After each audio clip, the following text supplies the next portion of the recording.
11واं सिपारा सूरह तौबा की आयत नंबर 103।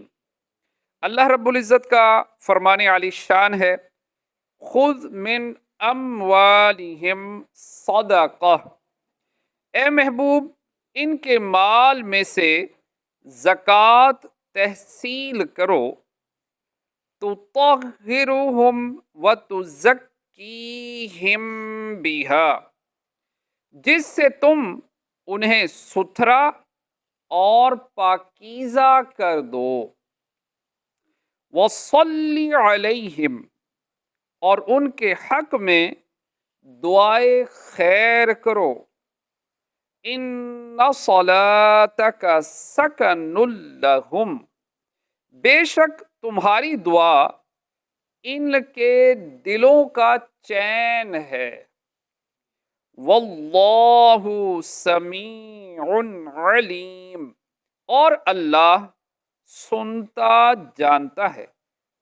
इस आयत में जो सदक़े का लफ्ज़ मज़कूर है, इसके माना में मुफस्सिरीन के कई कौल हैं।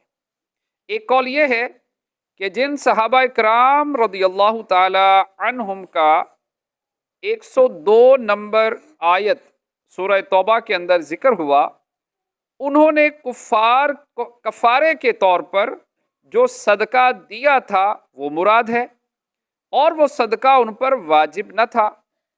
दूसरा कौल ये है कि इस सदका से मुराद वो ज़कात है जो उनके ज़िम्मे वाजिब थी।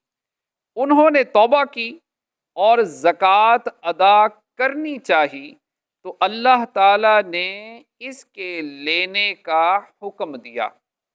इमाम अबू बकर जस्सास रहमतुल्लाह ताला अलैह ने इस कौल को तरजीह दी है कि सदका से ज़कात मुराद है।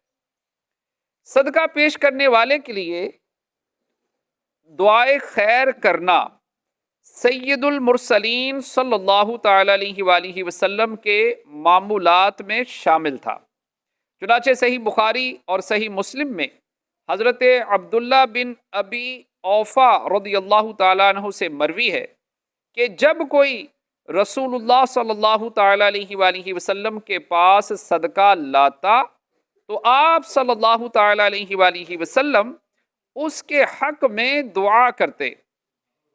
मेरे वालिद साहब ने सदका हाजिर किया तो हुजूर पुरनूर सल्लल्लाहु ताला अलैहि वसल्लम ने दुआ फरमाई, अल्लाहुम्मा सल्ली अला आली अबी औफा, ए अल्लाह अबू औफा की औलाद पर रहमत नाजिल फरमा।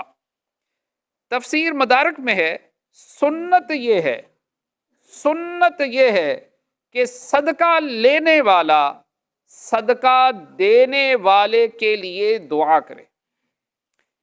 ए हबीब सल्लल्लाहु ताला अलैहि वसल्लम, आपकी दुआ इनके लिए रहमत और दिलों का चैन है।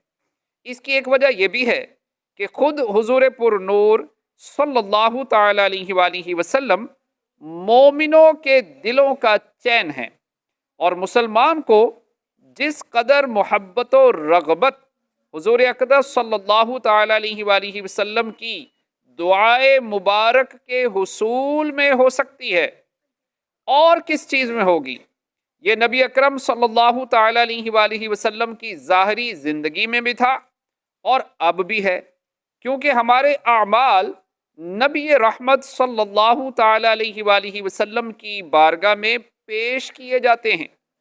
अच्छे अमल देखकर आप सल्लल्लाहु ताला अलैहि वसल्लम अल्लाह ताला की हम्द करते हैं, और अगर अच्छे ना पाएं तो हमारे लिए इस्तिग़फ़ार करते हैं।